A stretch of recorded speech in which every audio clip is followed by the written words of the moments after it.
मेहमान नवाज क्या बात। सबका अलग अलग दूध पिला रहे हैं। वाह, मेकअप करके आया हमारे घर में, अफसोस के घर में मेकअप कर रहा हुआ बेशर्मी का। यार हम तो समझ रहे तू अकेला बेशर्म है यार। औरतें मेकअप करके आती है, चाहे मेकअप अफसोस करके का आती, घर हो तू कुछ भी हमारे हो। घर में मैयत लगा हुआ था, मैयत को खुशी कर रहा था। नहीं नहीं खान साहब तुम आप मेरी बात सुनो, छोड़ो छोड़ो तुम यार। मेरी बात सुनो लाला।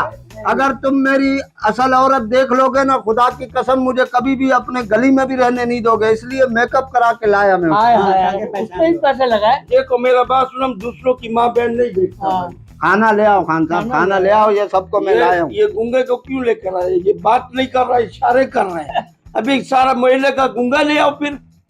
यार ये कौन सा तफरी का घर नहीं है। के मारे आवाज नहीं निकल रहा साहब। अच्छा हाँ, मुर्दा भी बोल रहा है, ये भी मुर्दा लगता है।